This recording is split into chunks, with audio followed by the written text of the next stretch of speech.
نحمده ونستعينه ونستغفره ونعوذ بالله من شرور أنفسنا وسيئات أعمالنا من يهده الله فلا مضل له ومن يضلل فلا هادي له أشهد أن لا إله إلا الله وحده لا شريك له وأشهد أن محمدا عبده ورسوله صلى الله عليه وعلى آله وصحبه وسلم. قال الله سبحانه وتعالى يا أيها الذين آمنوا اتقوا الله حق تقاته ولا تموتن إلا وأنتم مسلمون. وقال أيضا جل وعلا يا أيها الذين آمنوا اتقوا الله وقولوا قولا سديدا يصلح لكم أعمالكم ويغفر لكم ذنوبكم ومن يطع الله ورسوله فقد فاز فوزا عظيما. أما بعد فإن أصدق الحديث كتاب الله وخير الهدى هدى نبينا محمد صلى الله عليه وسلم وشر الأمور محدثاتها وكل محدثة بدعة وكل بدعة ضلالة وكل ضلالة في النار. Kaum muslimin wal muslimah, barakallahu fikum. Alhamdulillah, di siang hari ini kita dipertemukan oleh Allah Jalla wa'ala di tempat yang sederhana insyaallah, di Markas Madrasah Sunnah Kota Makassar, untuk melanjutkan pembahasan dari kitab Al-Qaulul Mughni fi Syarhil Muzani atau fi Syarhi Sunnah lil Muzani. Ya, jadi buku ini penjelasan dari kitab Syarhus Sunnah tulisan Al-Imam Al-Muzani Taib Asy-Syafi'i. Nah, kemudian sebagaimana kita sebutkan sebelumnya bahwa sebelum kita masuk kepada pembahasan kitab ini, maka kita membahas atau masih melanjutkan pembahasan tentang pengantar mempelajari akidah Ahlussunnah wal Jamaah. Ya, karena ada sebagian orang yang belajar akidah Ahlussunnah wal Jamaah namun kemudian tetap memiliki pemahaman yang keliru di beberapa sisi dari akidah Ahlussunnah wal Jamaah. Nah, salah satu sebabnya, walaupun bukan satu-satunya, adalah ketidakpahaman mereka dengan kaidah-kaidah atau dasar-dasar di dalam mempelajari akidah. Akhirnya mereka tidak mengetahui ya bahwa sebagian apa yang mereka pahami telah menyelisihi akidah Ahlussunnah wal Jamaah. Apalagi di zaman sekarang ini terlalu banyak orang-orang yang mengaku Ahlussunnah. Ya, terlalu banyak orang yang mengaku Ahlussunnah. Sampai di antara mereka membenci para sahabat pun mengaku Ahlussunnah.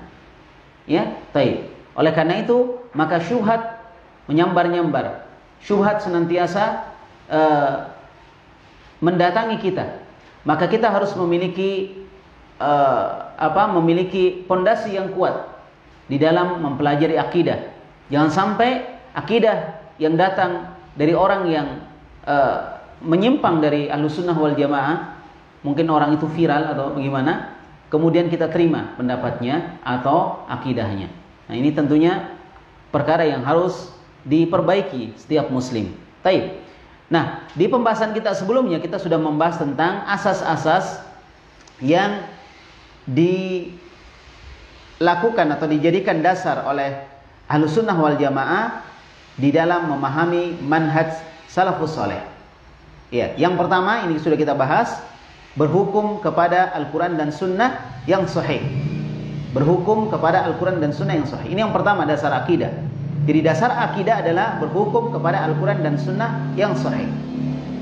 Jika di sana ada perkara-perkara yang bertentangan dengan akal kita, ya, namun dijelaskan di dalam Al-Quran dan Sunnah, maka kita harus mengalahkan atau harus berani memilih Al-Quran dan Sunnah dan mengesampingkan akal pikiran kita yang tidak sampai kepada hakikat dari apa yang dijelaskan di dalam Al-Quran dan Sunnah. Ini. Jadi Ahlussunnah wal Jamaah senantiasa mendasarkan pemahaman mereka kepada Al-Quran dan Sunnah. Al-Quran dan Sunnah. Dalam masalah akidah, dalam masalah fikih, dalam masalah ibadah, dalam masalah akhlak, muamalah, dan lain sebagainya. Baik. Kemudian yang kedua yang sudah kita bahas juga adalah ar-ruju' ila fahmi salafis shalihi li nususil kitabi was sunnah. Merujuk atau kembali kepada pemahaman salafus saleh. Kembali kepada pemahaman salafus saleh di dalam memahami nas-nas Alkitab dan Sunnah. Nah, ini juga kadang keliru ya orangnya. Dia benar, dalilnya Quran, dalilnya Sunnah. Tapi pemahamannya tidak sejalan dengan pemahaman Ahlussunnah wal Jamaah, tidak sepemahaman dengan salafus saleh, tidak sepemahaman dengan para sahabat Nabi sallallahu alaihi wa ala alihi wasallam. Dan di akhir pertemuan kita di pekan yang lalu, nanti bisa dirujuk kembali, dilihat kembali, kita sudah menjelaskan kisah Imam Ahmad rahimahullah, bagaimana beliau menerapkan penggunaan dalil Al-Quran dan Sunnah dengan pemahaman sahabat. Ya, ketika beliau berdebat atau berdiskusi dengan Ibnu Abi Duat, ya, Abu Abdillah, seorang tokoh dari Mu'tazilah yang pada saat itu menjadi penasehat Amirul Mukminin, ya, menjadi penasehat Amirul Mukminin Al-Wathiq. Taib. Dan dia kalah telak, ya. Orang Mu'tazilah kalah telak, Masya Allah, luar biasa kisahnya itu. Bisa di review kembali, diulang kembali. Nah, sekarang yang ketiga, sekarang asas yang ketiga, ya. Dasar yang ketiga, adamul khawdi bil aqli al mujarradi fil masailil i'tiqadiyyati wa ghairiha. Ini yang ketiga. Tidak berdalam-dalam sekedar dengan akal saja di dalam masalah-masalah akidah dan selainnya. Nah, itu. Jadi bukan sekedar mengandalkan akal. Akal penting enggak? Penting. Allah berfirman, afala tatadabbaruna al-Qur'an. Kenapa kalian tidak mentadabburi Al-Qur'an? Itu kan pakai akal. Allah berfirman, afala ta'qilun. Tidakkah kalian berakal? Ini kan pakai akal. Ya, afala tatafakkarun. Kenapa kalian tidak berpikir? Itu kan pakai akal. Dan orang yang tidak berakal disebutkan oleh Nabi, ya, rufi'atil aqlamu an thalatha. Diangkat pena itu dari 3 golongan. Salah satunya adalah orang yang kehilangan akal. Al-majnun hatta yafiqa. Orang yang gila kehilangan akal sampai dia sadar. Berarti orang tidak berakal tidak dibebani syariat. Enggak ada beban syariat. Kesimpulannya akal harus dipakai. Ya, jangan juga terlalu ekstrim. Oh, kita pakai Quran Sunnah, enggak usah pakai akal. Enggak, akal kita pakai. Untuk apa? Untuk memahami Al-Quran dan Sunnah. Bukan Al-Quran dan Sunnah, ya, dijadikan sebagai perkara yang mengikuti akal kita. Tapi sebaliknya, akal kita digunakan untuk memahami Al-Quran dan Sunnah. Maka kesimpulannya, di dalam memahami akidah Ahlus Sunnah, tidak boleh seseorang sekedar apa? Menggunakan akal saja. Sekedar menggunakan akal. Taib, disebutkan wallati nassa 'alaihal Qur'an. Apa yang dinaskan? Dinaskan artinya tercantum. Apa yang tercantum di dalam Al-Qur'an. Wa sahihus sunnah. Dan sunnah yang sahih. Wa khassatal ghaibiyah minha. Khususnya dalam masalah perkara-perkara gaib. Apa yang disebutkan oleh Al-Qur'an, disebutkan oleh hadis yang sahih, sunnah yang sahih. Berarti di sini ada isyarat bahwa hadis yang dhaif tidak dipakai. Hadis yang dhaif tidak dipakai. Nah, pertanyaannya, apakah hadis dhaif bisa dipakai? Jawabannya bisa. Ya, jawabannya bisa. Tapi bukan satu-satunya sebagai rujukan, tapi dia sebagai tawabi atau pengikut saja. Kalau ada hadis yang sahih, kemudian kita ikutkan hadis yang dhaif, enggak ada masalah. Ya, diikutkan karena mungkin dari sisi lafadznya sama, mungkin dari sisi maknanya sama dan tidak merubah, enggak ada masalah. Apalagi kalau dhaifnya tadi tidak terlalu dhaif. Jelas ya, insyaallah. Tapi kalau sekedar menggunakan hadis yang dhaif di dalam menetapkan syariat, maka pendapat yang paling kuat di kalangan para ulama tidak boleh digunakan dalam masalah apapun, apalagi dalam masalah akidah. Karena hukum asal hadis yang dhaif itu seperti kayu yang bengkok yang pasti bayangannya bengkok. Kalau ada kayunya bengkok, ini kan dhaif. Kalau sahih lurus. Kalau dhaif berarti apa? Bengkok. Nah, itu bayangannya lurus atau bengkok? Akan bengkok juga sesuai dengan kayunya. Maka hadis yang dhaif kalau dijadikan sebagai dasar di dalam syariat, maka hukum syariatnya akan bengkok karena dasarnya sudah bengkok. Gitu. Sehingga yang benar di dalam masalah akidah terutama dan masalah-masalah yang lain, hendaklah seorang berpegang dengan Al-Quran dan sunnah yang sahih. Sunnah yang sahih.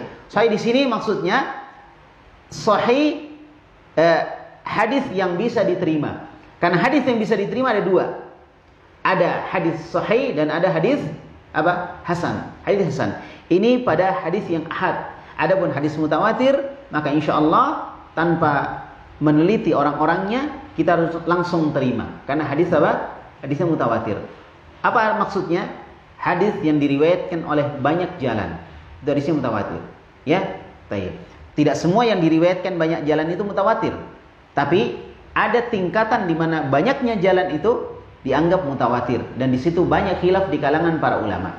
Ada mengatakan 10 jalan, 10 jalur, ada mengatakan begini-begini, ada khilaf di kalangan para ulama. Ala kulli hal, kesimpulannya adalah bahwa nas-nas yang disebutkan di dalam Al-Quran dan disebutkan di dalam hadis yang sahih, khususnya dalam masalah perkara gaib, wahia mimma la majala lil aqli fiha.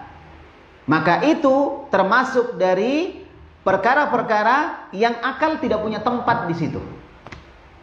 Maka jangan akal main dalam pembahasan tentang perkara gaib, apalagi masalah Allah.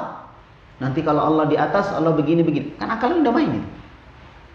Sampai ada yang mengibaratkan nanti kalau Allah di atas, Allah seperti Angry Bird. Ente waras nggak kira-kira itu? Ya, itu masalah gaib. Dimanapun Allah sebutkan, misalnya di dalam Al-Quran, di dalam hadis, ya kan? Kalau disebutkan seperti itu, ya udah kita imani seperti itu. Kita imani seperti itu, tanpa akal kita main. Nanti begini, nanti begini. Misalnya sebutkan yadullah, tangan Allah, yadullah fawqa aydihim. Tangan Allah ada di atas tangan mereka. Ya udah, kita yakini, kita imani Allah punya tangan. Gak usah dibayangkan. Karena itu nanti kalau dibayangkan, masuk akal di situ. Masuk apa?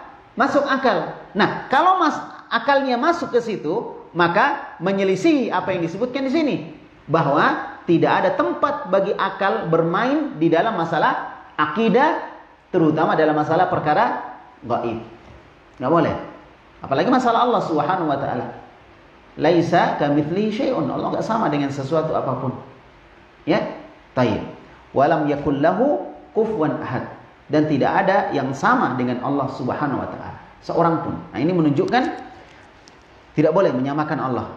Nah, kenapa terjadi penyimpangan dalam masalah tauhid al-asma was sifat? Salah satunya adalah karena orang ingin menyamakan Allah dengan makhluk. Seandainya tidak, maka dia akan menerima semua yang disebutkan di dalam Al-Quran dan hadis tentang sifat-sifat Allah Subhanahu wa taala. Akan dia terima. Cuma masalahnya, sebelum dia terima, dia pikir dulu. Ini nanti kalau begini akan begini. Nah, itu yang menyebabkan akhirnya terjadi ta'til, penolakan terhadap nama dan sifat Allah. Jelas ya? Baik. Wa fa idza jaa an-nassu an anillahi fi kalamihil karim. Apabila datang nas, teks dari Allah di dalam firman-Nya yang mulia, itu Al-Qur'an. Ya. Wan nassu min atau an Rasulillah sallallahu alaihi wasallam al-Mustafa, atau datang nas itu dari Rasulullah yang terpilih sallallahu alaihi wasallam. Misalnya ada Al-Qur'annya gini bunyinya, nas hadis begini. Terutama masalah apa tadi? Masalah perkara gaib. Terkhusus masalah Allah Subhanahu wa taala, nama dan sifatnya. Ya, wa qad sabata sahihan anhu, dan telah sabit, artinya telah muncul hadis itu sahihan. Sahih, dalam keadaan hadisnya sahih. Ingat ya, hadisnya sahih. Kalau hadisnya maudhu, hadisnya dhaif, enggak dipakai. Ini hadisnya sahih. Wajibal akhdhu bihi, maka wajib untuk diambil. Sampai kata Imam Syafi'i apa? La yahillu ayyada'aha liqaulin akhar. Tidak halal seseorang meninggalkan hadis Nabi cuma gara-gara mengikuti pendapat orang lain. Enggak halal. Oleh karena itu kalau ada hadis yang sahih berbicara tentang masalah gaib, ambil. Apa cuma diambil? Enggak. Wal amalu. Ya, dan juga diamalkan. Diambil dan diamalkan. Dipahami dan juga diamalkan. Dan ini bittifaqi a'immati ahli sunnati, ya, dan ini menurut kesepakatan ahlu sunnah fil aqaid wal ibadat wal muamalat. Baik dalam masalah akidah dalam masalah ibadah dan dalam masalah muamalah. Jelas sampai sini? Jelas ya? Inilah akidah Ahlussunnah wal Jamaah. Wala ibrata biqauli man farraqa bainal khabari mutawatir wal ahad. Dan tidak usah dipandang orang yang membedakan antara hadis yang mutawatir dan hadis-hadis ahad. Ya, hadis-hadis ahad enggak perlu dipandang, enggak perlu dilirik. Ya kan? Maksudnya enggak perlu dilirik bahwa pendapat mereka tertolak. Ya, pendapat mereka tertolak. Baik. Nah, disebutkan di sini pembahasannya Allahu azza wa jalla arsala rasulahu sallallahu alaihi wasallam wa auha ilaihi bil Qur'an al-ma'lum baina diftil mushaf wa auha ila nabi sallallahu alaihi wasallam sunnatahu. Allah Subhanahu wa taala mengutus rasulnya dan memberikan wahyu kepadanya dengan Al-Quran yang dimaklumi. Jadi Al-Quran yang ada sekarang ini adalah wahyu dari Allah, firman Allah Subhanahu wa ta'ala. Dan Allah Subhanahu wa ta'ala juga mewahyukan kepada Nabi sunnahnya. Oleh karena itu di dalam hadis yang sahih Nabi SAW menyebutkan, ya, utitul Quran wa mithlahu ma'ah. Aku ini diberi Al-Quran dan yang semisal dengan Al-Quran. Jadi Allah Subhanahu wa taala menurunkan kepada Nabi Muhammad sallallahu alaihi wasallam Al-Quran dan Sunnah. Maka itulah yang jadi rujukan di dalam beragama, Al-Quran dan Sunnah. Maka saya nasihatkan untuk seluruh ahlu sunnah agar memiliki perhatian yang besar terhadap dua hal ini, terhadap Al-Quran dan terhadap Sunnah Nabi Muhammad sallallahu alaihi wasallam. Allah berfirman di dalam surah An-Nisa ayat 113. Wa anzalallahu alaikal kitab, dan Allah Subhanahu wa taala menurunkan kepada engkau wahai Muhammad kitab, wal hikmah, dan juga hikmah. Para ulama menafsirkan hikmah yang dimaksud di sini adalah sunnah. Jadi Allah menurunkan kepada engkau Muhammad Al-Quran dan Sunnah, hikmah. Wa 'allamaka ma lam takun ta'lam, dan Allah mengajarkan kepadamu Muhammad sesuatu yang sebelumnya kamu tidak tahu. Wa kana fadlullahi 'alaika 'azima, dan sesungguhnya keutamaan Allah kepadamu wahai Muhammad itu sangat besar. Itu sangat besar. Selesai ya. Berarti Allah menurunkan Al-Quran dan Sunnah kepada siapa? Nabi. Allah bukan cuma menurunkan Al-Quran, Allah menurunkan Sunnah. Maka kalau ada orang membedakan, kalau ini hadisnya ahad diambil, kalau hadisnya tidak diambil, kalau hadisnya mutawatir diambil dalam masalah akidah, ini kekeliruan. Ya, selama hadis itu bisa dipercaya, sahih dari Nabi Muhammad alaihissalam, walaupun jalannya tidak banyak, cuma 3 jalan, 4 jalan, kita ambil. Kalau hadisnya apa? Hadisnya sahih, kita ambil. Tanpa harus membedakan, jalannya harus banyak. Coba lihat kisahnya Mu'adz bin Jabal yang diutus ke Yaman. Untuk apa Mu'adz bin Jabal diutus ke Yaman? Mengajarkan Islam. Berapa orang? 1 orang, Mu'adz bin Jabal. Dalam riwayat lain juga disebutkan Abu Musa al-Asy'ari. Anggaplah 2 orang diutus ke Yaman. Cuma 2 orang. Berarti tidak sampai mutawatir. Nah, Mu'adz bin Jabal ketika diutus ke Yaman, apa yang Rasul perintahkan kepada beliau? Rasul mengatakan, falyakun awwalu ma tad'uhu ilaihim syahadatu an la ilaha illallah. Jadikanlah yang pertama kali engkau dakwahkan kepada mereka adalah persaksian la ilaha illallah. Ini masalah akidah, masalah tauhid. Dan yang menyampaikan Mu'adz hadis ahad, kalau mau dibilang hadis ahad. Ya. Nah, ini menunjukkan dalil yang sangat kuat bahwa Al-Quran dan Sunnah semua diturunkan kepada Nabi Muhammad dan semua diambil selama bisa dipercaya dengan penelitian ilmiah dan kaidah-kaidah dari ulama ahli hadis. Kemudian juga disebutkan oleh disebutkan oleh Allah di dalam Al-Quran tentang Nabi kita Muhammad alaihissalatu wassalam, wa ma yantiqu anil hawa in huwa illa wahyu yuha 'allamahu syadidul quwa. Dan tidaklah Muhammad itu berbicara dengan hawa nafsu. Ya, apa yang dia sampaikan tidaklah kecuali wahyu yang diwahyukan kepada beliau, yang diajarkan oleh yang maha kuat dan yang maha perkasa, Allah Subhanahu wa taala. Fannatik huwar rasul al-mursal. yang berbicara di sini adalah Rasul yang diutus. Ya, wal mantuq bihi wal wahyul ladzi ursila. Dan yang beliau sebutkan adalah wahyu yang Nabi diutus dengan itu. Apa yang Nabi sebutkan di situ? Apa yang Nabi ajarkan? Ada dua, Al-Quran dan Sunnah. Dan semua disebut wahyu. Karena apa? Karena disebutkan di sini Nabi tidak berbicara dengan hawa nafsunya. Nabi tidak berbicara dengan hawa nafsunya. Tapi apa yang dia sampaikan adalah wahyu dari Allah. Berarti hadis juga wahyu dari Allah, tapi wahyu yang tidak tercatat. Oleh karena itu di sebagian hadis ada yang dikenal dengan hadis qudsi. Hadis qudsi. Itu hadis adalah hadis yang merupakan firman Allah yang tidak terdapat di dalam Al-Qur'an. Tidak terdapat di dalam Al-Quran. Berarti itu firman Allah, wahyu. Wahyu dari Allah. Kemudian yang kedua, bahwa Nabi SAW ketika menyampaikan hadis, ketika menyampaikan pelajaran-pelajaran agama dari sunnah beliau, maka beliau dibimbing oleh Allah. Di sebagian Nabi keliru, diluruskan oleh Allah. Di sebagian Nabi salah mengambil sikap, diluruskan oleh Allah. Subhanallah. Itulah wahyu Nabi kita Muhammad SAW atau hadis beliau. Maka seorang muslim Ahlussunnah wal Jamaah mengambil hadis sebagai rujukan. Bukan cuma Al-Quran sebagaimana orang-orang yang dikenal dengan ingkarus sunnah. Bahasa Arabnya Quraniyun. Jadi dia cuma mengambil Al-Quran, tidak mengambil hadis. Orang-orang seperti ini keliru di dalam memahami agama. Al-Quran dan sunnah keduanya dasar.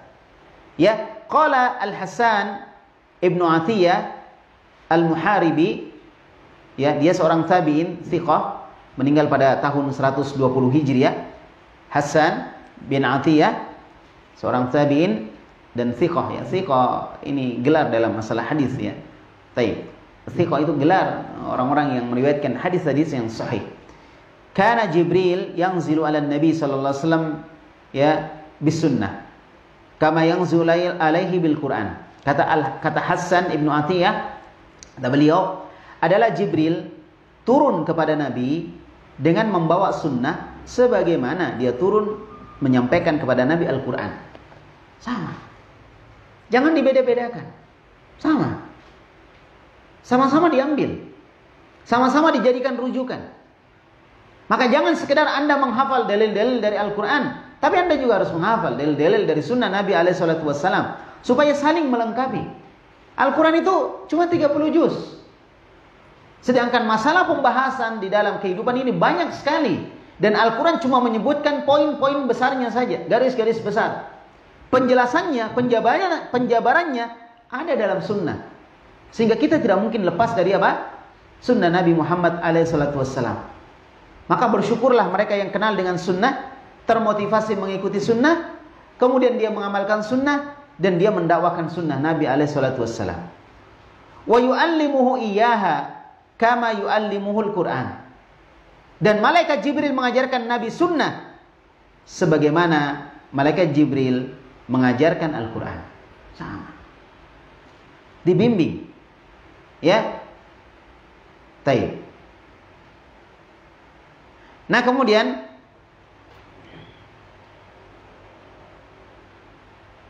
fal muthilah huna tusawil hikmah allati bi jiwaril kitab fi suratin nisa. Fi suratin nisa. Jadi ini sama ya dalam disebutkan dalam surah An-Nisa, ya, bahwa bagaimana sunnah itu didampingkan dengan Al-Quran. Sunnah didampingkan dengan Al-Quran. Dan itu seperti itu. Makanya bukan disebut ahlul Quran wal jamaah, tapi ahlus sunnah wal jamaah. Karena sunnah itu masuk di dalamnya Al-Quran. Tapi kalau Al-Quran, ya tidak masuk di dalamnya sunnah.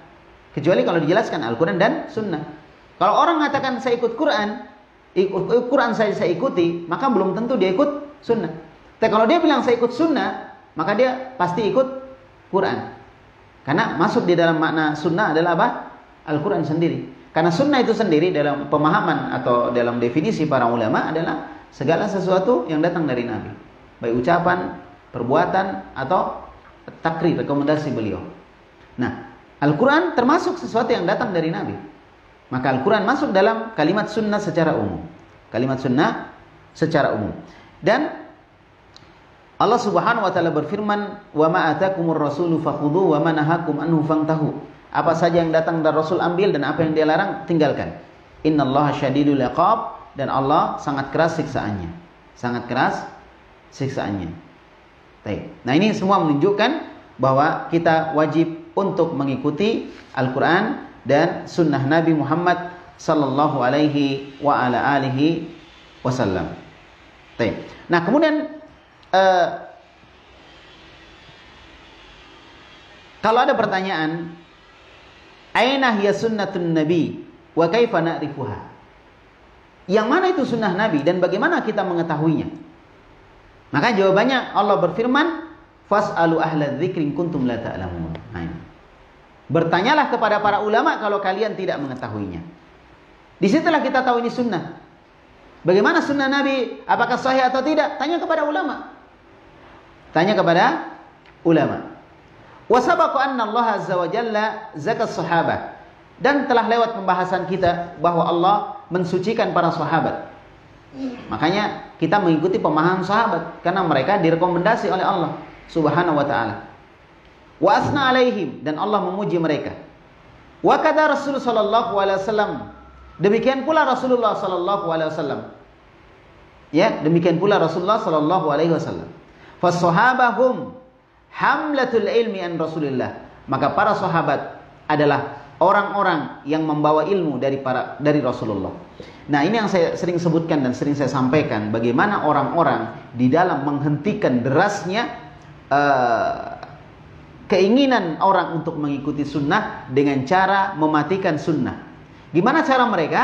Cara mereka adalah mematikan para sahabat.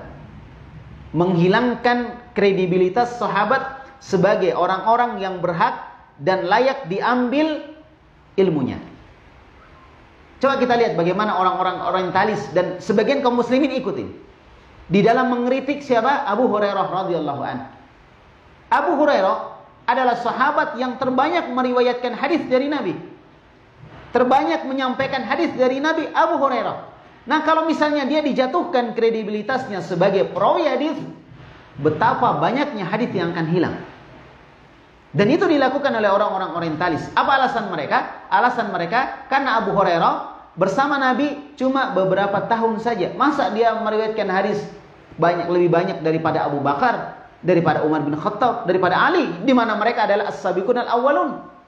Kata mereka nggak mungkin. Padahal jawabannya mungkin saja. Abu Bakar As-Siddiq setelah meninggalnya Nabi SAW sibuk mengurus negara, dan itu cuma sekitar 2 tahun kemudian beliau meninggal. Umar bin Khattab sibuk untuk perluasan wilayah saat itu. Dan Abu Hurairah kita kenal sebagai ahlu suffah. Di mana dia tinggal? Di masjid. Belajar, mengajar, belajar, mengajar. Maka pantas semangat yang seperti itu menyebabkan Abu Hurairah mendapatkan banyak riwayat. Dan ketika dia tahu sahabat ini meriwayatkan ini, dia datang untuk meminta riwayat tersebut. Wajar, kesungguhan. Ya kan? Kesungguhan. Alladzi jahada fina lanahdiyannahum subulana. Orang-orang yang bersungguh-sungguh menuju kepada kami akan tunjukkan jalan-jalannya. Jadi sekarang kita juga di masa sekarang ini bukan masalah siapa senior, siapa junior. Tapi siapa yang paling bersungguh-sungguh di dalam mempelajari agama Islam? Siapa yang sungguh-sungguh di dalam mempelajari sunnah? Siapa yang sungguh-sungguh di dalam menghafal Al-Quran dan menghafal hadis? Itu intinya. Siapa yang bersungguh-sungguh, maka dia bisa mengalahkan seniornya. Dia bisa mengalahkan seniornya. Maka jangan putus asa, barakallahu fikum. Ya, kalian yang baru kenal dakwah, baru hijrah misalnya, bersungguh-sungguhlah di dalam belajar, dan belajarlah dengan benar. Belajar dari tahapan paling bawah, naik ke atas. Jangan tergesa-gesa. Dari bawah sekali. Dari membaca Quran, menulis, bahasa Arab, dan seterusnya. Ilmu-ilmu dasar.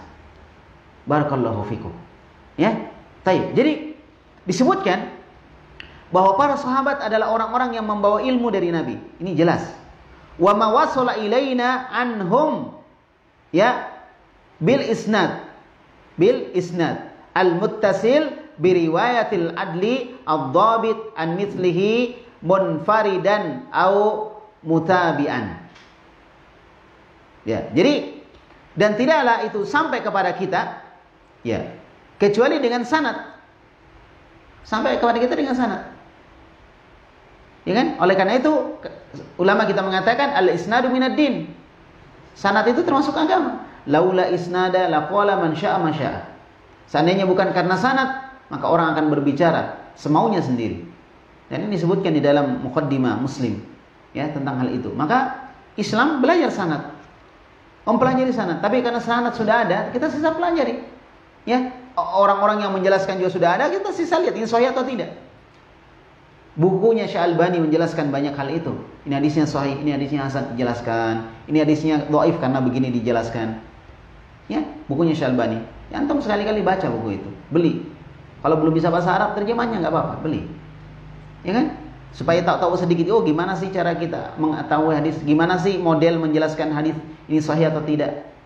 Supaya kita tahu, paham bahwa untuk menentukan hadis itu sahih, itu bukan perkara yang ringan. Bukan perkara yang pertanggungjawabannya dunia akhirat. Karena hadis yang sahih berarti hadis itu sudah siap disebar. Seperti orang yang menjual makanan. Dia harus pastikan makanannya masih layak makan atau sudah kadaluarsa. Karena dia punya pertanggungjawaban, makanan itu harus disebar. Kalau misalnya ada yang teracuni dengan makanannya, dia kena. Maka dia harus pastikan. Ini dalam masalah duniawi, dalam masalah jasad. Apalagi dalam masalah agama, maka orang harus lebih hati-hati lagi. Oleh karena itu, sekali lagi disebutkan di sini, kalau ada yang bertanya dari mana kita tahu hadisnya begini dan begitu, fas'alu ahla dzikri in kuntum la ta'lamun.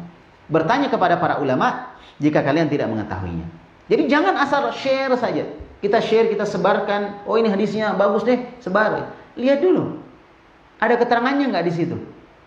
Ya ada keterangannya nggak? Oh ada keterangannya, udah sebar. Atau kalau mau lebih yakin lagi, dicek langsung. Atau ditanyakan kepada guru-guru kita yang paham tentang masalah itu. Nanti beliau cek. Walaupun dalam hal ini kadang kita butuh waktu untuk menunggu. Ya kadang kalau ustadz dikasih pertanyaan, tidak langsung dijawab ya. Kadang menunggu waktu, ya sabar. Sabar, itu salah satu sabar di dalam belajar. Orang nggak bisa dapat ilmu kalau dia tidak bersabar. Taib. Ala kulli hal, begitulah seharusnya seorang muslim berhati-hati di dalam menyebarkan. Nah, jadi kita mendapatkan hadis dari para sahabat melalui sanad yang muttasil, sanad yang bersambung. Ya kan? Sanad yang bersambung dengan riwayat orang yang adil. Adil artinya dia tidak melakukan dosa-dosa besar, dan dia jarang atau hampir tidak pernah melakukan dosa kecil. Atau bahasa kita ya enaknya jarang melakukan dosa kecil. Karena namanya dosa itu nggak bisa terlepas. Manusia pasti ada dosanya, walaupun sedikit. Ya kan? Itu adil. Kemudian dhabit, orang yang dhabit artinya kuat hafalan. Kuat hafalan ada dua. Ada namanya dhabtus sadri dan ada namanya dhabtul kitab. Kuat hafalan di dada, maksudnya setiap dia mau menyampaikan hadis langsung keluar, dia hafal. Atau dhabtul kitab, dia mungkin lupa ya ketika menyampaikan, tapi catatannya rapi, terjaga seperti pertama kali dia catat. Dan orang dulu penjaganya luar biasa. Ya, kita kan tulisan Indonesia nggak ada titiknya, nggak ada masalah. Lah dulu, misalnya huruf ya, nggak ada titiknya satu, jadi ba, jauh sekali kan, ya kan? Kemudian huruf ta, nggak ada titiknya satu, jadi nun. Walaupun beda ya, bentuknya beda. Kalau nun itu lebih turun ke bawah dia, perutnya lebih besar. Kalau ba atau ta, ya atau ya ta itu lebih menyamping. Nah, dari sisi itu ya. Taib. Ala kulli hal bahwa bisa terjadi perubahan ketika titiknya hilang.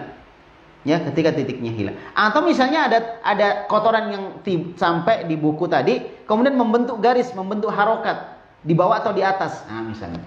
Bisa saja terjadi perubahan. Ala kulli hal bahwa ad-dhabt, kuatnya hafalan itu ada dua. Dhabtus sadr, hafalan di dada, dan dhabtul kitab, hafalan di kitab. Ya, an mithlihi, dari semisalnya. Munfaridan au mutabi'an, baik dia sendiri atau dia diikuti oleh jalan lain. Artinya kalau ini yang meriwayatkan hadis adalah orang-orang yang thiqah, terpercaya, orang yang adil, orang yang dhabt kuat hafalannya, walaupun dia satu jalan sudah bisa diterima. Apalagi kalau misalnya diikuti oleh jalan yang lain, oleh orang lain yang meriwayatkan. Ya, misalnya ada seorang sahabat meriwayatkan ini, sahabat lain juga meriwayatkan.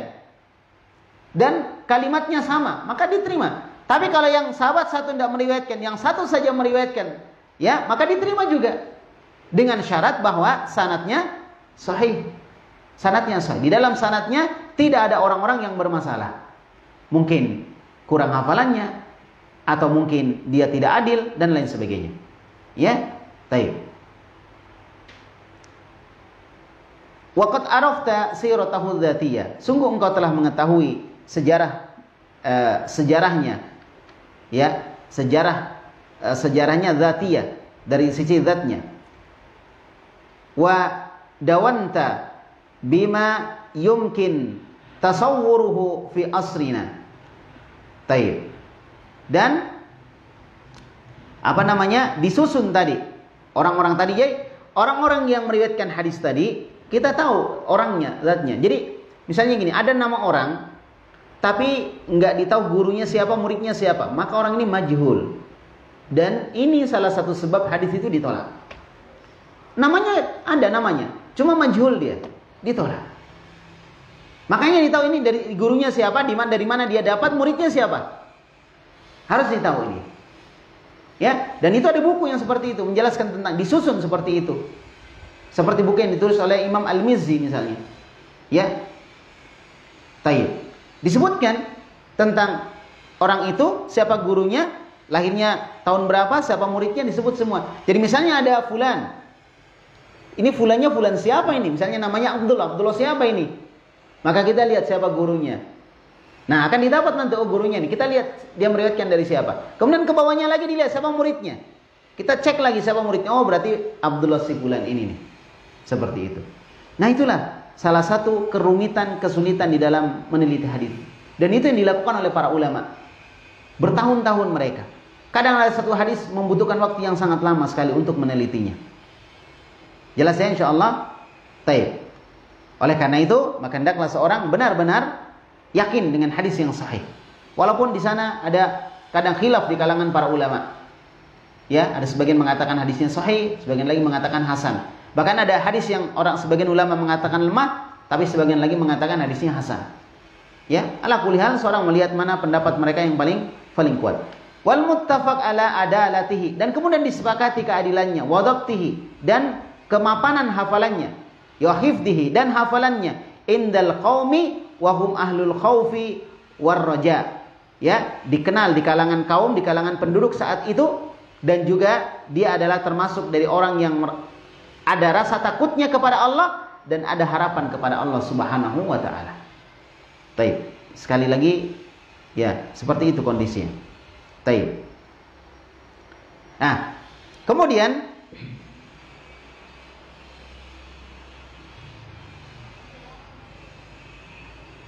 disebutkan dalam ayat tadi, fas'alu ahla dzikri in kuntum la ta'lamun. Oleh karena itu, kita diperintahkan untuk bertanya kepada ulama jika kita tidak tahu. Jadi kalau ada hadis yang bagi kita ragu, jangan langsung disebar.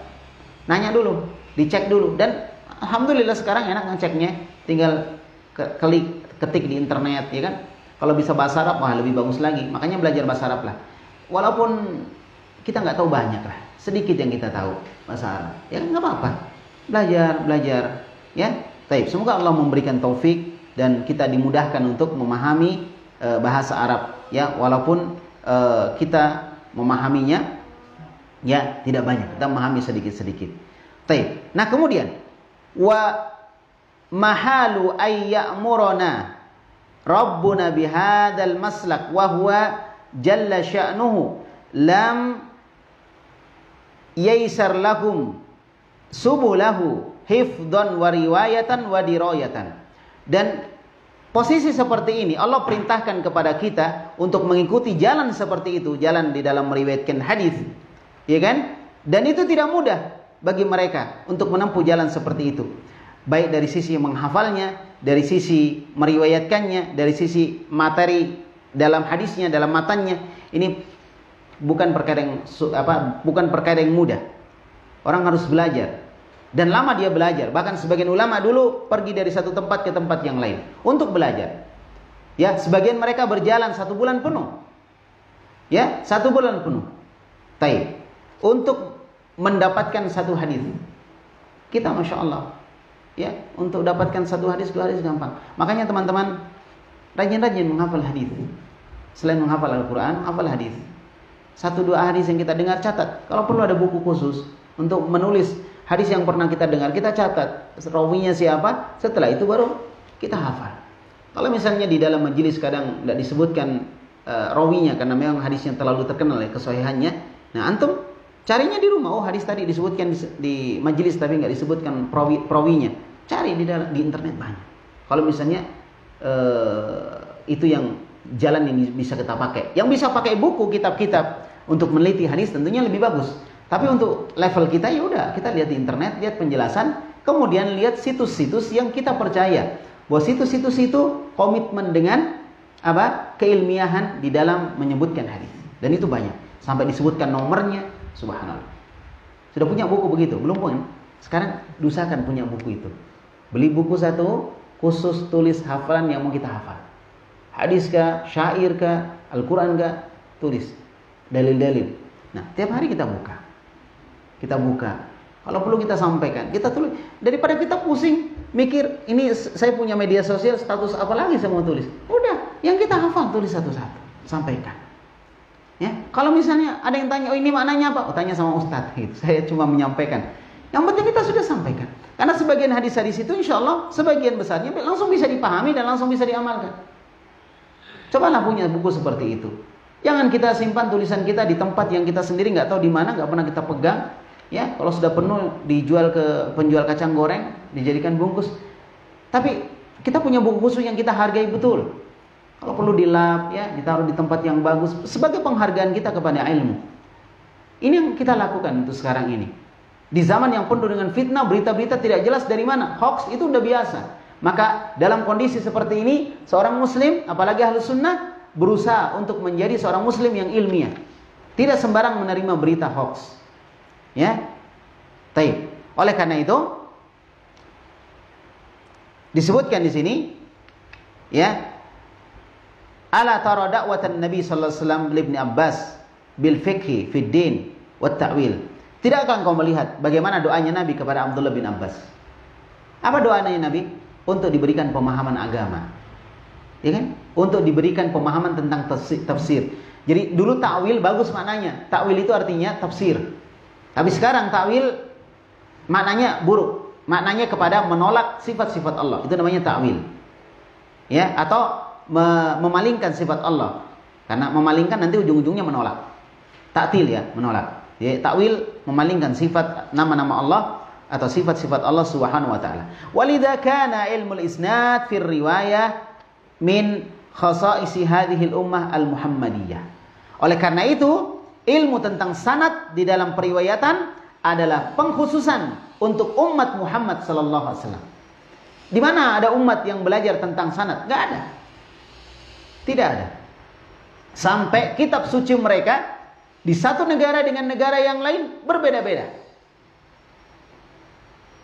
Dalam insan Masya Allah, ada satu orang membuat kekeliruan di dalam penulisan Al-Quran, hari itu juga diketahui. Ya, hari itu juga diketahui. Betapa banyak anak-anak kecil hafal Al-Quran. Belum lagi yang hafal hadis, hafal Sahih Bukhari, hafal Sahih Muslim. Inilah bentuk penjagaan Allah kepada umat ini. Dijaga rujukannya. Karena yang penting rujukannya. Dijaga.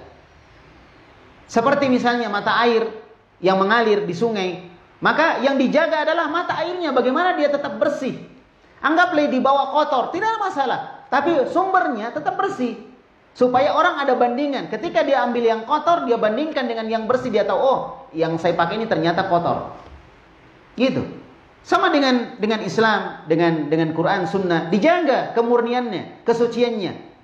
Ini yang disebut dengan Syekh Albani dengan istilah at-tasfiyah, pensucian, pembersihan, membersihkan kotoran-kotoran yang mengotori agama. Setelah tasfiyah, baru tarbiyah. Cuma tarbiyah tidak ada tasfiyahnya, harus ada tasfiyahnya, pembersihan dulu, dibersihkan dulu kotoran-kotoran ya yang mengotorinya. Setelah itu baru diajarkan. Kan itu. Tasfiyah wa tarbiyah. Ada bukunya Syekh Albani tentang at-tasfiyah wa tarbiyah.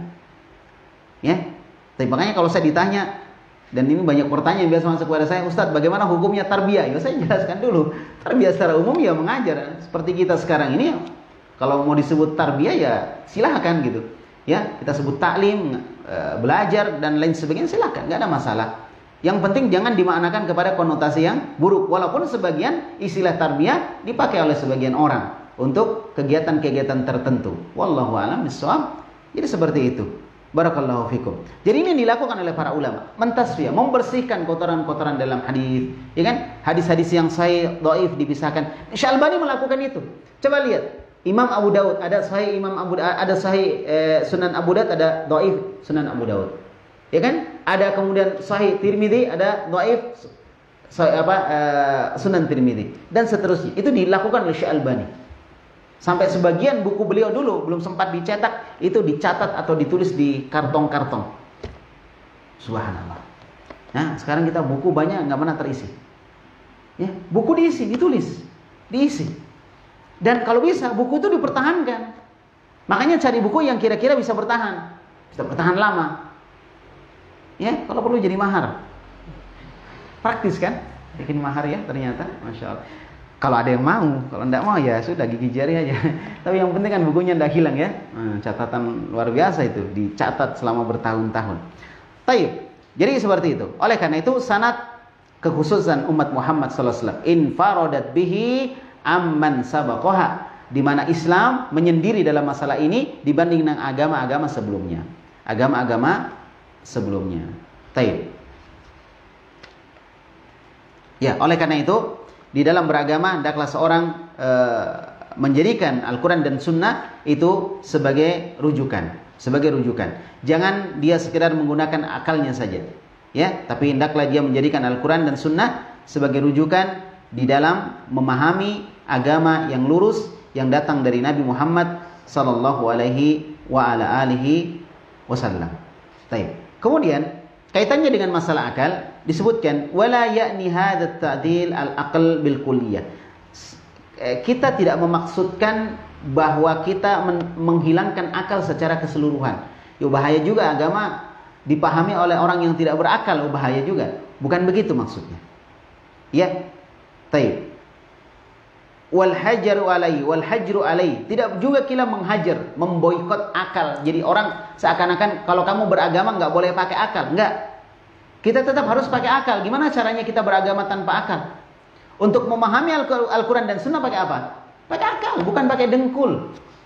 Bukan pakai lutut, tapi pakai akal. Jadi akal itu tetap dibutuhkan.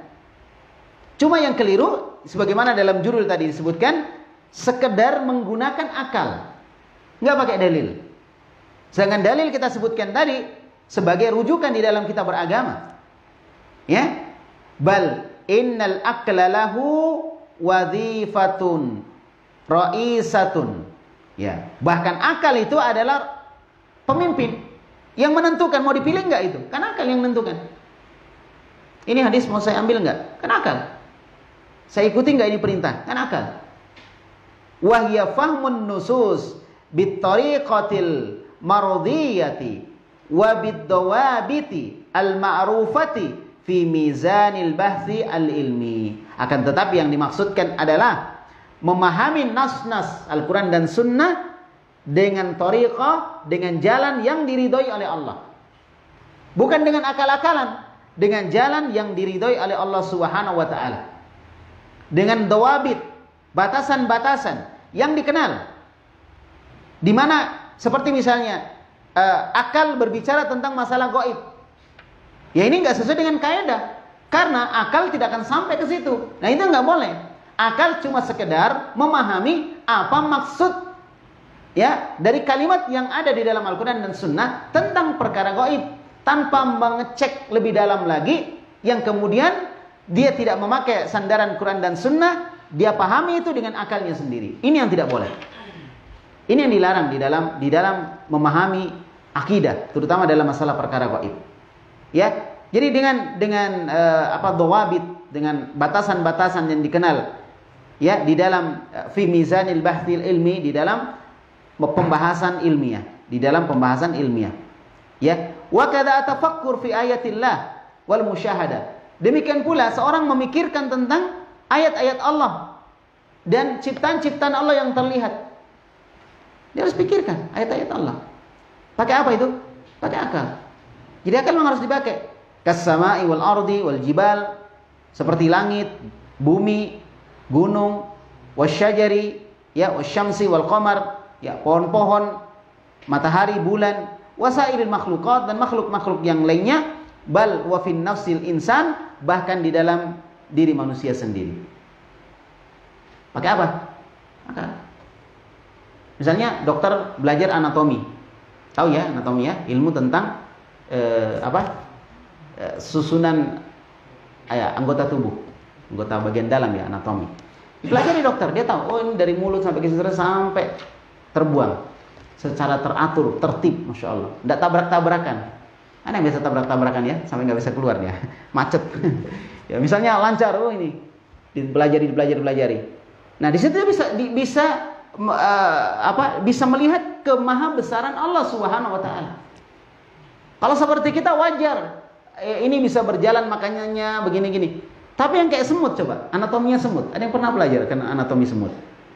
Ya, gimana semut makan kemudian keluar kotoran? Masya Allah. Allah bisa melakukan itu.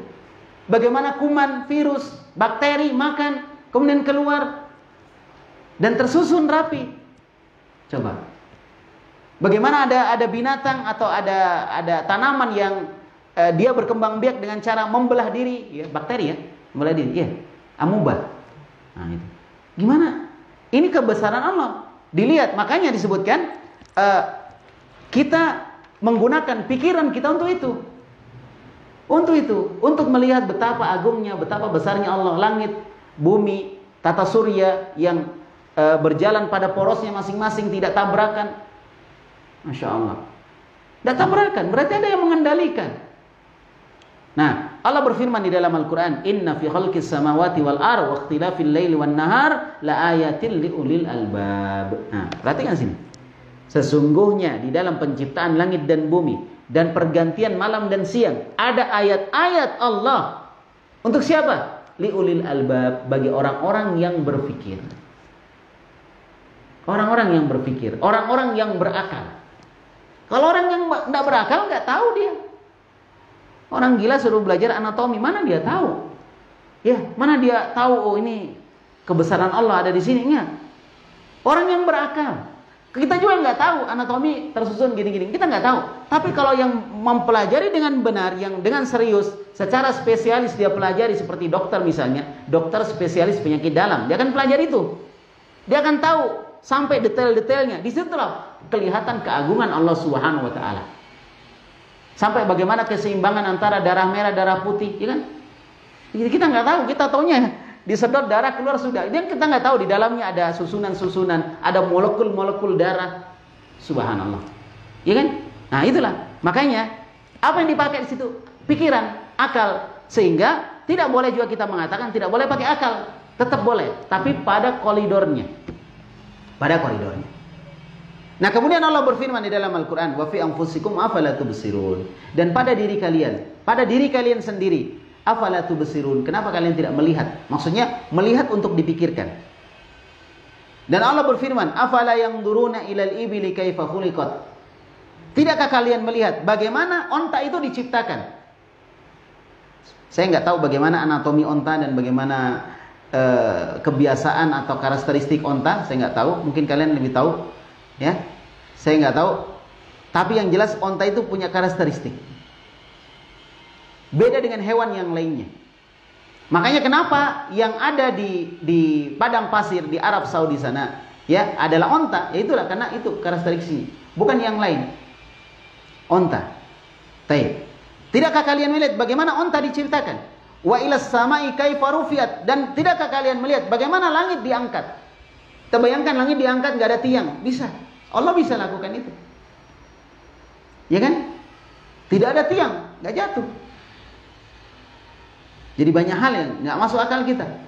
Oleh karena itu ini pelajaran untuk kita semua. Ketika ada ayat Al-Quran dan hadis Nabi menjelaskan tentang sifat-sifat Allah, kewajiban kita cuma sami'na wa ata'na atau sami'na wa amanna.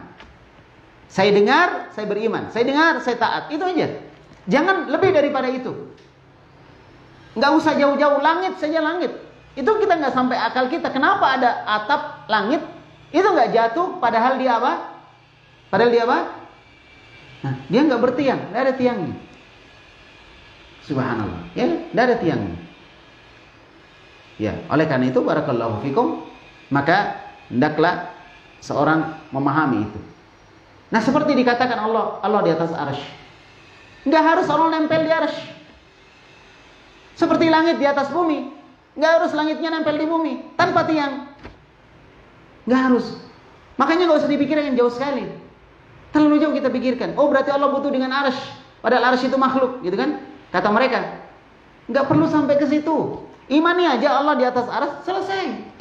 Gimana model-modelnya? Nggak tahu. Makanya Imam Malik rahimahullah pernah ditanya tentang itu, ya, Ar-Rahmanu 'alal arsy istawa. Allah ada di atas arsy beristiwa. Kemudian Imam Malik ditanya, "Wa kaifa istawa?" Bagaimana itu istiwa? Maka Imam Malik mengatakan, "Al-istiwa'u ma'lum." Istiwa itu jelas. Jelas maknanya.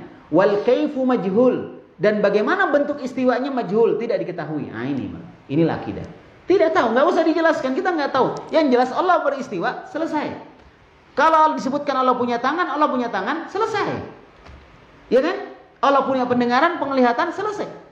Karena al-kaifu majhul, tentang bagaimana bentuknya kita nggak tahu.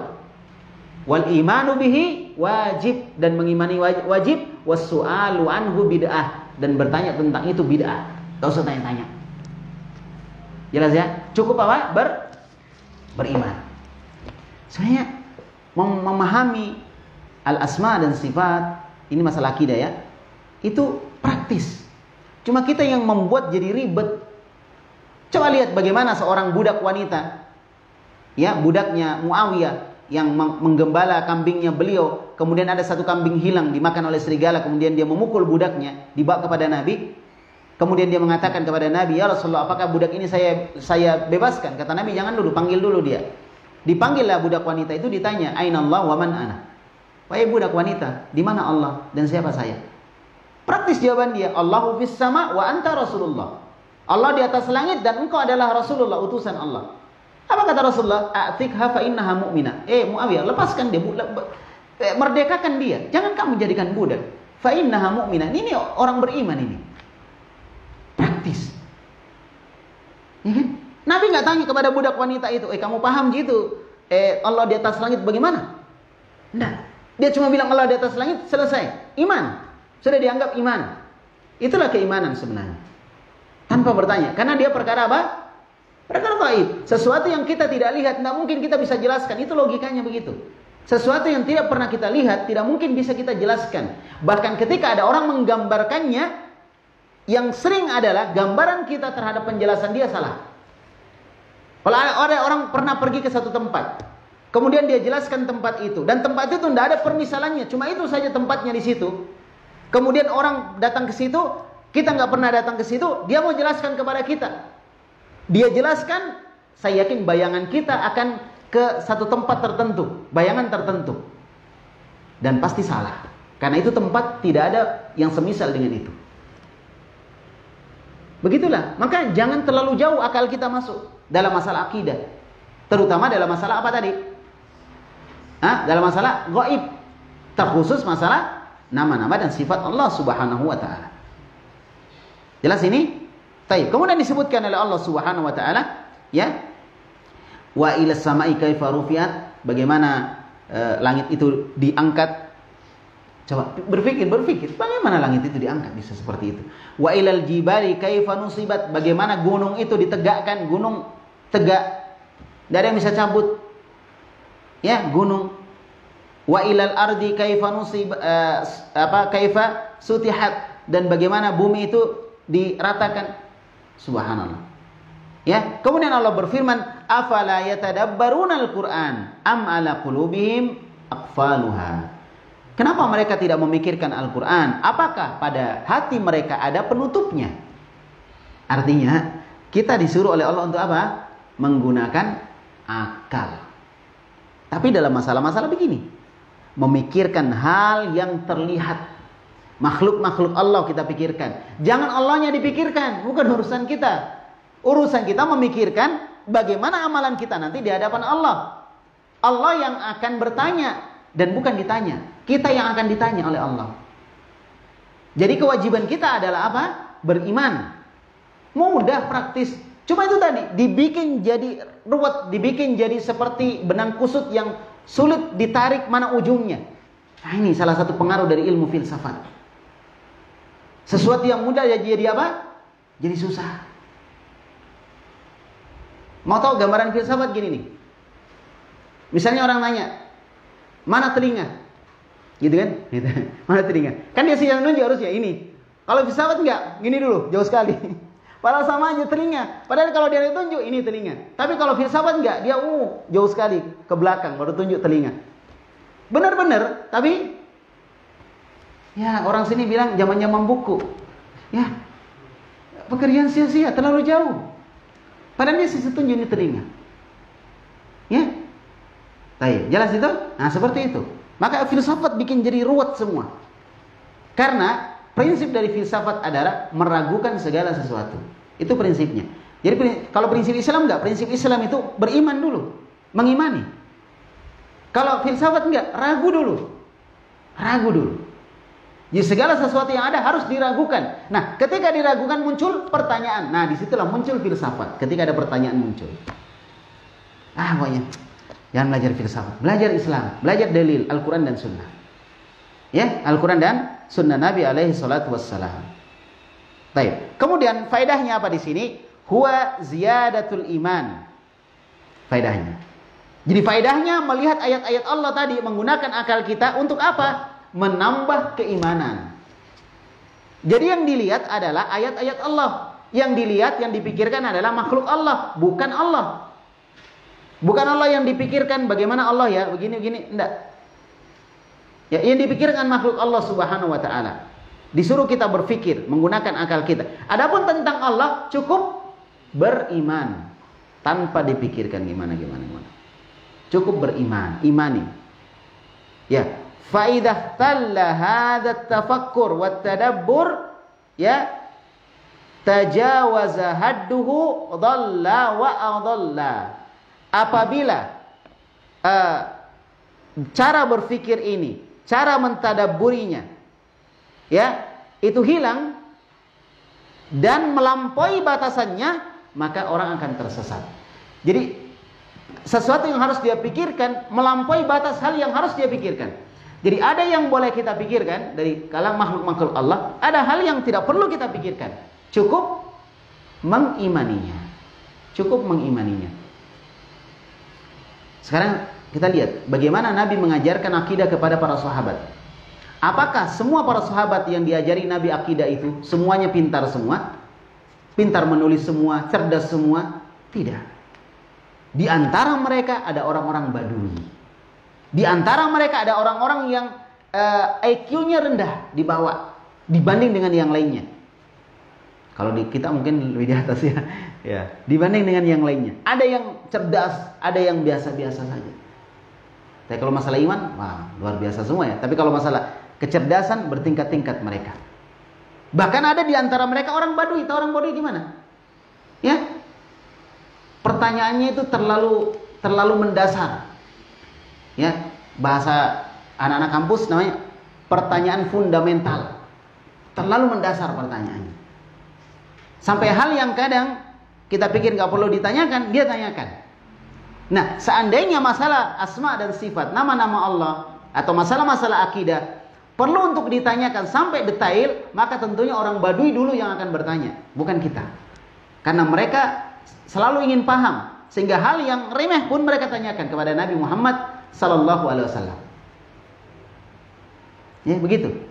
Oleh karena itu, kita melihat Nabi Muhammad. Seandainya penjelasan akidah terutama tentang nama-nama dan sifat Allah harus dijelaskan secara detail, maka Nabi ketika menjelaskan tentang nama dan sifat Allah akan jelaskan secara detail. Tapi Nabi sampaikan begitu saja. Allah di atas langit, dah selesai. Berarti yang harus kita imani ya cuma itu saja. Jangan lebih dari itu. Jangan lebih. Ya, ini namanya melampaui batas. Pikiran kita nggak akan sampai di situ. Wa alamu anna Allah jalla wa ala ja'ala lil uqul fi idrakiha wa tadabburiha wa ta'ammuliha wa tafakkuriha haddan. Nah, ini nih. Penting ini. Ketahuilah bahwa Allah Subhanahu wa taala atau Jalla wa ala menjadikan akal-akal kita, menjadikan akal-akal itu di dalam mengetahui, di dalam mentadabburi, di dalam memikirkan, di dalam membayangkan, ada haddan, ada batasan. Enggak semua bisa kita pikir. Enggak semua bisa kita pikir. Ya, ada batasannya. Allah jadikan ada batasannya. Tantahi ilaihi, di mana akal akan berhenti di batasan itu, nggak bisa lagi ke atasnya. Coba suruh akal jelaskan langit misalnya tanpa tiang, bagaimana rumusnya? Rumusnya gimana? Paling piti kanak-kanai. Ya, sembarang bicara. Gimana rumusnya itu? Kenapa langit nggak ada tiangnya? Ya kan? Baik. Untuk menjelaskan listrik saja, gimana hakikatnya listrik atau apa istilahnya, menjelaskan listrik itu apa, orang sudah bingung, ya kan? Yang kita lihat warnanya, yang kita lihat pengaruhnya, tapi listriknya, orang sudah bingung. Padahal ini hal yang kita rasakan, apalagi tentang Allah Subhanahu Wa Taala. Maka sekali lagi ada batasannya. Kita bisa melihat apa yang ada di ruangan ini, tapi ketika ruangan ini terhijab oleh dinding, kita sudah tidak bisa melihat apa yang ada di baliknya. Itulah pandangan kita terbatas dan akal kita terbatas. Kita cuma bisa membayangkan, memikirkan apa yang kita lihat. Yang kita tidak lihat, kita tidak bisa pikirkan. Maka sesuatu yang kita tidak lihat, terutama perkara gaib, kewajiban kita sekali lagi cuma beriman kepada Allah Subhanahu wa taala. Perhatikan ya. Ada batasannya. Tantahi ilaihi la tata'addahu. Akan berhenti pada batasan itu akal dan tidak akan melampauinya. Tidak akan melampauinya. Disitulah kelemahan manusia. Sekarang saya tanya, semua manusia ingin nggak dia hidup selama-lamanya? Ya kan? Nggak ada manusia mau mati. Ada yang mau mati di sini? Ada yang mau cari mati? Nggak ada kan? Semua mau panjang umur, semua mau hidup, dan nggak ada yang mau mati. Semua mau hidup. Seandainya akal ini mampu segalanya, dia akan menemukan sebuah ramuan yang bisa menjadikan orang hidup selama-lamanya. Tapi nggak ada. Akal ada batasannya. Ya, COVID-19 saja sampai sekarang belum didapat obatnya atau vaksinnya sampai sekarang. Butuh waktu tahunan. Padahal yang berpikir seluruh manusia pintar-pintar di seluruh dunia berpikir semua, belum ada. Ya kita nggak tahu apakah mereka sengaja sembunyikan atau gimana. Yang jelas ya dohirnya belum ada. Baru virus, tengah mati dia. Itulah saya bilang keterbatasan akal. Artinya ingin nggak orang seluruh dunia menemukan vaksin yang bisa mengobati virus COVID-19 pada saat ini? Semua mau. Dan dia bisa jual puluhan juta mungkin satu vaksin. Dan orang akan beli. Orang akan beli. Orang berlomba untuk beli karena dia ingin bebas. Tapi dia nggak bisa. Menunjukkan apa? Akal terbatas. Akal terbatas. Jelas ya insyaallah? Baik. Ya, akal terbatas. Nah, kemudian walam yaj'al laha sabilan ila dzalika fi kulli matlubin. Dan Allah tidak menjadikan akal itu ada jalan untuk memenuhi semua yang dia cari. Nah, gitu. Semua yang dia mau. Nah, jangan terbayang semua yang kita mau akan terpenuhi. Tidak. Allah akan beri batasan akal di mana akal sudah nggak mampu lagi. Akal akan menyerah dan mengatakan ampun. Tidak bisa dia untuk memenuhi keinginannya. Karena tidak semua keinginan akal mampu untuk dipenuhi oleh akal itu. Ini menunjukkan keterbatasan. Dan itu sudah fitrah yang Allah jadikan pada manusia. Keterbatasan itu. Kita mau nggak baca Quran satu kali hafal langsung semuanya? Mau kan? Tapi nggak bisa. Akal kita terbatas. Ya, akal kita terbatas. Tapi saya nggak tahu ada dari dulu sampai sekarang ada orang nggak satu kali baca Quran langsung hafal semua? Saya nggak tahu ya. Kalau 1 bulan mungkin ada, 3 hari, 4 hari mungkin ada. Satu kali baca hafal semua. Keterbatasan akal. Akal itu terbatas. Apalagi perkara gaib ini, perkara yang dilihat ini, sisa dihafal, dia nggak bisa. Ya, terbatas. Baik. Nah, fakam akhbarona an asya, dan betapa banyak orang yang mengabarkan kepada kita tentang sesuatu. Wasakata an ukhra, kemudian diam dari sesuatu yang lain. Jadi dia mengabarkan sesuatu, diam dari sesuatu yang lain. Artinya ada orang yang bercerita tentang satu permasalahan, tapi di permasalahan yang lain dia nggak tahu. Anggaplah seorang ahli profesor dalam bidang otomotif, tapi dalam masalah herbal dia nggak bisa bicara. Akal terbatas. Dia cuma tahu satu spesifikasi ilmu saja. Profesor memang, tapi dia profesornya di bidang otomotif, di bidang pertanian. Artinya untuk bicara agama dia harus belajar lagi. Boleh jadi dalam masalah agama anak TK lebih bagus daripada dia. Paham? Dalam masalah agama, karena anak TK-nya belajar agama, dia enggak. Nah gitu. Jadi jangan mentang-mentang siapa pematerinya profesor. Wih, hebat ini berat. Belum tentu. Sekarang kan orang senang kalau profesor yang isi. Di masjid-masjid, di mimbar-mimbar profesor yang isi. Padahal notabene ya, yang dia pelajari bukan agama, yang dia pelajari science, knowledge yang dia pelajari.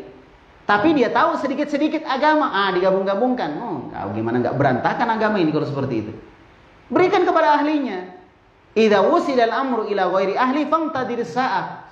Kalau sebuah masalah diserahkan kepada yang bukan ahlinya, tunggu kehancurannya. Jadi bukan masalah titelnya profesor, dia punya keahlian nggak di dalam masalah yang dia bicarakan, gitu. Kalau dia bicara otomotif dan dia memang profesor dalam otomotif, ya kita serahkan, tafadhol, kita dengar, sami'na wa ta'na, kita dengar. Kalau Anda memang orang otomotif, tapi kalau Anda profesor dalam sebuah spesifikasi ilmu, misalnya ilmu kesehatan, Anda profesor, mungkin di atasnya profesor, ya murid-muridnya profesor semua. Tapi Anda nggak tahu tentang masalah agama, nggak pernah belajar agama, atau sekedar mendengar saja, maka jangan berani-berani bicara tentang agama. Wala tafu ma laisa laka bihi ilm, innas sam'a wal basara wal fuada kullu ulaika kana anhu mas'ula. Jangan kau mengatakan sesuatu yang kamu tidak punya ilmu tentang sesuatu itu. Karena sesungguhnya pendengaran, penglihatan, dan hati akan dimintai pertanggungjawaban oleh Allah Subhanahu wa taala. Jangan bangga dulu lihat, saya pengen isi di masjid itu profesor semua. Dilihat latar belakang profesornya, kebanyakan apa? Ilmu-ilmu umum. Kalau misalnya dia profesor ilmu umum, kemudian dia memang belajar agama, kenapa tidak? Why not? Ya kan? Kenapa tidak? Gitu. Kalau memang dia profesor, kemudian dia juga belajar agama, fokus. Apalagi kalau bisa baca kitab, tahu akidah, wah luar biasa sudah. Ilmu umum tapi tahu masalah agama, dan banyak seperti itu. Banyak seperti itu. Jadi ustadz, ya padahal backgroundnya adalah profesor dalam bidang umum, tapi dia belajar, nggak ada masalah. Tapi sama sekali dia nggak belajar agama, cuma dengar-dengar saja, jadi khotib misalnya, nggak hancur agama ini. Berbicara orang-orang yang tidak pantas berbicara tentang masalah agama. Barakallahu fikum. Nah, itu saya katakan tadi, itulah akal terbatas. Jadi disebutkan betapa banyak orang mengabarkan kepada kita tentang sesuatu, tapi dia diam pada sesuatu yang lain. Maksudnya dia spesifikasi atau spesialis dalam satu masalah, tapi dalam masalah yang lain dia nggak tahu. Dia nggak tahu. Ya, makanya jarang profesor ngajar di TK. Ya, karena profesor nggak tahu gimana sih ngajar TK ini gitu. Yang nggak sampai profesor, mungkin lulusan SD, lulusan SMP bisa ngajar TK dia. Karena memang setiap hari dia pelajari. Ilmunya memang di situ. Ya, jangan mentang-mentang lulusan luar negeri profesor ngajar TK. Nggak tahu, anak TK bingung semua. Dijelaskan rumus-rumus ya. Masya Allah, pusing anak TK. Dikira orang mau bikin donat ya, padahal orang mau bikin pesawat. Nah gitu. Jadi ala kulli hal, itulah akal. Ya, itulah akal. Kita kadang bisa menguasai satu bidang, tidak menguasai bidang yang lain. Ya, makanya dalam perkuliahan ada namanya jurusan-jurusan. Ya, ada namanya studi ini, studi itu gitu kan. Ada namanya jurusan. Ya, seperti itu. Baik, ya, karena akal manusia itu terbatas. Nah, kemudian wa rahmatan bina ghaira nisyan walau abadaha lana lasa'atna. Ya. Dan Allah Subhanahu wa taala dan rahmatan bina ghaira nisyan, dan Allah memberikan rahmat kepada kita berupa apa? Tidak lupa gitu. Jadi kadang kita sudah belajar kita lupa. Ketika ada orang bisa menyampaikan sesuatu dia nggak lupa, rahmat dari Allah, kasih sayang Allah. Allah bisa membuat kita lupa, nggak ingat. Dan betapa banyak orang yang ahli dalam satu bidang kemudian dia lupa, bisa. Dia lupa. Dokter bisa lupa, profesor bisa lupa, dosen bisa lupa, semua bisa, ustadz bisa lupa. Ya, makanya manusia disebut al-insan dari kata nisyan. Nisyan itu adalah lupa. Karena manusia itu sering lupa, maka harus selalu diingatkan. Ya, selalu diingatkan. Seandainya Allah Subhanahu wa taala menampakkan itu kepada kita bahwa kita lupa, sudah, kita nggak ada apa-apanya dilihat orang. Maka semua rahmat Allah, petunjuk dari Allah Subhanahu wa taala. Nah, kesimpulannya bahwa di dalam masalah akidah hendaklah seorang muslim benar-benar apa? Menggunakan akalnya pada perkara yang diperbolehkan. Yang diperbolehkan. Apa yang diperbolehkan? Memahami ayat, memahami hadis sesuai dengan apa yang dia tahu dari penjelasan Rasulullah dengan pemahaman para sahabat Nabi Muhammad sallallahu alaihi wa ala alihi wasallam. Nah, fatajawazal aklu fi muhawalati ma'rifati kaifiyati sifatillah. Maka kadang akal itu melampaui batas di dalam dia berusaha untuk mengetahui tentang kaifiyah, bagaimana sifat-sifat Allah, kaifiyahnya ya, bukan sifatnya. Allah punya sifat misalnya melihat. Kalau mukmin cukup dia iman Allah melihat, selesai. Tapi kadang akal melampaui batasannya. Dia mau tahu gimana caranya Allah melihat. Itu. Ya, sampai ada sebagian orang terlalu kepo. Ya, gimana? Nanti kalau Allah turun sepertiga malam terakhir di Indonesia, gitu katanya. Ya, terus kemudian kita masuk ke subuh, ya sepertiga malam terakhirnya lagi mungkin di Malaysia atau di mana gitu kan, di negara lain. Nanti Allah turun terus dong, nggak pernah naik. Terlalu kepo ente. Nggak usah sampai ke situ lah pikirannya. Pikirannya Allah turun sepertiga malam terakhir ke langit dunia, itu aja cukup. Imani bagaimana caranya Allah turun, apakah Allah turun naik turun. Disilakan dengan apa? Angry Bird tadi itu, la haula wa quwata illa billah. Kok bisa seperti itu? Itu pemahaman itu dapat dari mana itu? Ya udah diimani aja, Allah turun ke langit dunia sepertiga malam terakhir, selesai. Yanzilu rabbuna ila samai dunya, ya, fi thuluthil akhir minal lail. Ya, jadi Allah Subhanahu wa taala turun ke langit dunia di sepertiga malam terakhir, ya, setiap malam. Sudah, beriman. Apa yang kurang di situ? Nggak ada kan? Beriman, selesai. Nggak usah menambah lagi sampai membayangkan bagaimana. Dia ingin menolak hadis dengan akalnya. Seperti Anda ingin menabrak gunung atau lebih dari itu, kepala Anda pecah. Hadis itu terlalu kuat untuk dilawan. Jangan dibantah. Sampai kata Imam Ahmad, siapa yang membantah hadis Rasulullah, maka dia berada di jurang tepi api neraka. Nah, jangan dibantah hadis. Diterima, diimani. Itu hadis jelas itu. Ya, karena tidak sesuai dengan pemahamannya, kemudian ditakwil, dipalingkan maknanya, atau ditaktil, ditolak. Tapi sebenarnya kalau ditakwil, dipalingkan maknanya, ujung-ujungnya menolak. Ya, maka sama aja. Taib. Ya. Kemudian natijah anhu at-tashbih. Kemudian apa yang dihasilkan? Tashbih. Menyerupakan sifat-sifat Allah Subhanahu wa taala. Ini, karena akal dipakai, akhirnya dia menyerupakan sifat Allah dengan sifat makhluk. Masa kita yang mensucikan Allah, yang mengatakan Allah memiliki sifat begini dikatakan mentashbih, ya, menyerupakan Allah dengan makhluk. Menyerupakan Allah dengan makhluk itu ada di dalam hati kita, pikiran kita serupakan. Kalau tidak, ya udah kita cuma bilang Allah punya tangan misalnya, selesai. Tidak menyerupakan Allah dengan makhluk. Karena samanya nama tidak mengharuskan sama hakikat. Iya kan? Samanya nama tidak mengharuskan sama hakikat. Saya tanya sekarang, di surga ada apel? Disebutkan dalam Al-Quran ada. Ada pisang? Sebutkan, pisang bertandan-tandan. Ada anggur? Ada delima? Sekarang saya tanya, antum membayangkan bahwa buah-buahan yang ada di surga itu sama dengan di dunia? Kalau anda bayangkan, salah bayangan anda. Bayangan anda salah. Mala ainun ra'at, wala udhunun sami'at, wala khatara ala bali basyarin.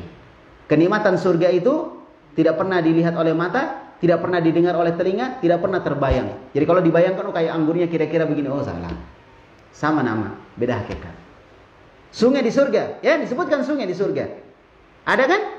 Anda bayangkan sungai yang sama dengan di dunia? Jangan. Keliru ki. Kasihan, jangan kita bayangkan. Kita imani saja ada sungai, tapi jangan dibayangkan. Kenapa? Mala ainun ra'at, wala udhunun sami'at, wala khatara ala bali basyarin. Nikmatnya tidak pernah dilihat, tidak pernah didengar, tidak pernah dibayangkan. Jadi kalau anda bayangkan, wah salah, pasti salah bayangannya. Itu. Apalagi Allah, surga saja, namanya sama, tapi hakikatnya beda. Terus kemudian kita mengatakan karena surga dengan dunia beda, kemudian kita bilang, nggak boleh, di surga nggak boleh ada pisang. Di surga nggak boleh ada sungai. Padahal disebutkan tajri min tahtiyal anhar, mengalir di bawahnya sungai-sungai. Kemudian kita bilang nggak boleh ada sungai. Kenapa? Di dunia ada sungai. Nanti sama dong sungai di surga dengan di dunia. Itu bukan solusi, Mas. Bukan solusi seperti itu. Solusinya adalah apa? Mengimani, membenarkan bahwa itu ada. Kemudian apa? Jangan dibayangkan sama, jangan ditashbih, jangan disamakan. Itu caranya. Nah, begitu juga dengan sifat-sifat Allah. Diimani, jangan disamakan. Kalau kita menyamakan, ujung-ujungnya kita apa? Mentakwil dan mentaktil. Takwil artinya apa tadi? Takwil memalingkan makna. Kalau taktil menolak sifat. Menolak sifat. Itu yang terjadi. Jadi semua yang terjadi, kenapa orang menolak sifat Allah? Sifat turun ke langit dunia, sifat di atas arsy. Kenapa? Awalnya apa? Awalnya apa? Awalnya tashbih. Terjadinya taktil dan terjadinya apa? Takwil karena tashbih, menyerupakan. Kenapa dia tolak? Karena sudah ada di bayangannya penyerupaan. Kalau tidak, untuk apa dia tolak? Paham? Dia cukup mengatakan Allah di atas arsy, sudah. Tapi ketika dia membayangkan kalau Allah di atas arsy berarti begini, itu tashbih. Akhirnya dia tolak. Oh, maksudnya istiwa di situ menguasai. Jauhnya. Jauh sekali. Yang maksud Allah turun ke langit dunia itu bukan Allah, tapi rahmatnya. Rahmatnya. Berarti ente melihat rahmat Allah cuma turun di sepertiga malam terakhir. Di pagi hari rahmat Allah nggak turun. Nggak mungkin, mustahil. Nah, kita ini bisa makan karena rahmat Allah. Kita bisa berpikir karena rahmat Allah. Rahmat Allah selalu turun kepada kita. Pokoknya macam-macam sudah. Pusing jadinya. Ini gara-gara tashbih itu. Itu intinya di situ, tashbih. Walaupun dia mengakuinya, tapi qaulul hal, kenyataannya seperti itu, dia tashbih. Inilah bahayanya akal. Taktil, demikian menghasilkan taktil. Ya, tapi taktil ini juga tadi dikarenakan oleh tashbih. Ya, fadalla wa adalla, lalu dia sesat dan menyesatkan orang lain. Kalau dia sendiri sesat, aman dunia sendiriannya. Tapi kalau dia menyesatkan, wah ini yang luar biasa. Banyak orang disesatkan juga. Apalagi kalau dia orang yang didengar ucapannya, apalagi dia orang yang kalau berbicara pengikutnya pokoknya dia, sudah sesat dan menyesatkan.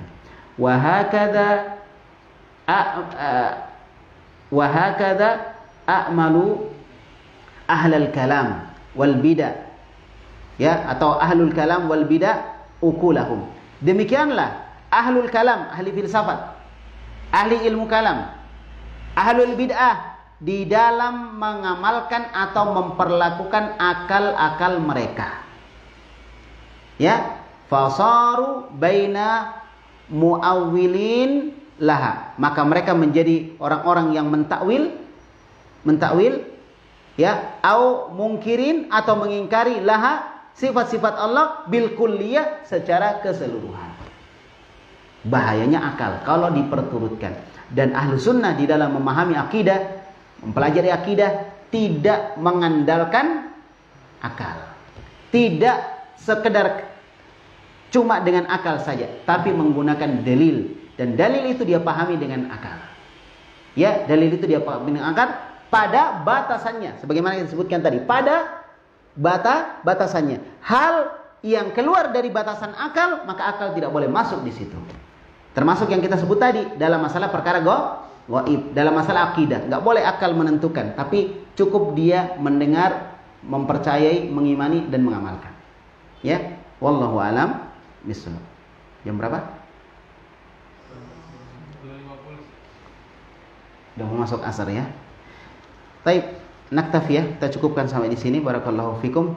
Mudah-mudahan antuna bisa paham, mengerti ya, dan menjadikan ini sebagai pelajaran ya, sebagai pelajaran sehingga nanti ketika ada masalah-masalah kalian bisa menjawabnya insyaallah. Baik. Ya, ini ada beberapa pertanyaan yang masuk ya. Ya. Baik.